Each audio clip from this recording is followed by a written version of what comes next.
seeing it was actually several youths hunting a lion-like creature.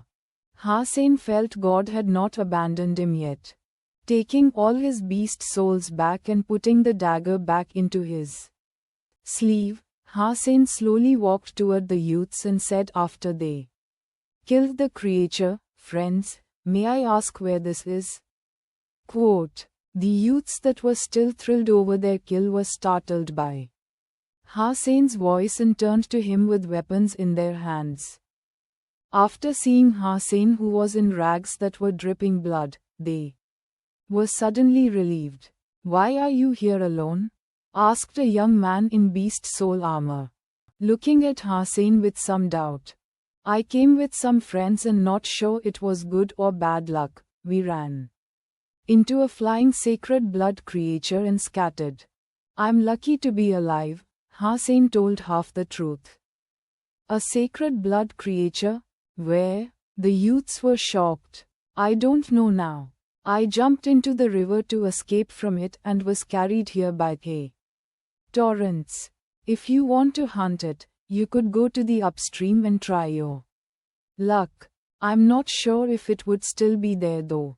Hussein paused, then asked, "Could you tell me where I am first?" Quote, a girl with wide eyes said, "We are not sure either. But if you are heading to a shelter, go west and it will take you about a month to reach Glory Shelter." Hussein was a bit surprised. Glory Shelter was where Zhu Longyan and Lin Baifeng came from. It chanced that he was near Glory Shelter now. He wondered how far the river had carried him. It was fortunate that he did not encounter any great danger on the way. The young man who spoke first suddenly said, "You don't look like you are in good shape. It so happens that we are heading back. So if you are willing to pay, we could take you with us." Hussein smiled. "Does it look like I have money with me?" Quote, "We can sign a contract here and you could pay when we are back in the shelter," replied the young man. "How much do you want?" Hussein pondered and asked. He was not familiar with this area. If he followed them, at least he would not get lost.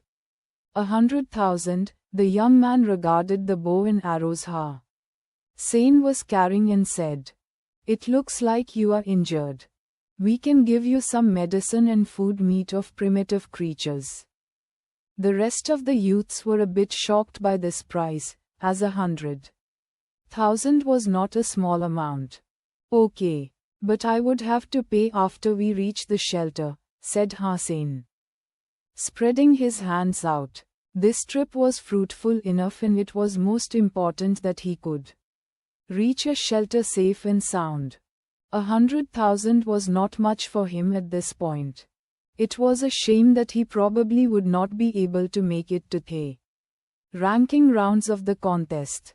It did not really matter to him though. Even if he did not show up, he would still have the 10th place and would have an equal right to a random sacred blood beast soul. The only pity was that he would miss the opportunity to fight against Lin Feng. Although he would miss the match, he had gained another sacred blood beast soul, which was far more attractive to Hussein than his ranking. Even if he got the first place, there would be no extra material reward. Therefore, if Hussein could choose again, he would still have come along. It would be nice though if he had not been thrown in such panic. "Deal." The young man happily took out pen and paper to draft a simple contract. After Hussein signed, he gave Hussein some food and water. After some self-introduction, the girl with wide eyes helped treat Hussein's wound. Once she lifted his shirt up and saw the wound left by the silver bird, she almost let out a yelp of surprise. A foot-long wound spread across Hussein's back, with flesh ripped apart. The bleeding had almost stopped. Hussein thought it was fortunate that he was already in the water and both his backpack and sacred blood armor provided some protection when the bird attacked. so that his spine was not hurt. Or he would have died a long time ago. The injury looked scary. However, he had great physique and jade skin. Even with no medicine, his wound would not get any worse. The girl cleaned his wound with alcohol and bandaged it. The youths all said Hussein was lucky to keep his life. The guys in the group chopped up the lion-like creature's body, picked some branches, made a fire, and put chunks of meat on it to barbecue. They shared a chunk with Hussein after it was ready. Hussein grabbed the meat and devoured it. He needed to gain some energy badly. Primitive creature yellow lion's meat eaten. 0 primitive geno point gained. Hussein had got familiar with the youths after traveling with them for 2 days. They were not bad people.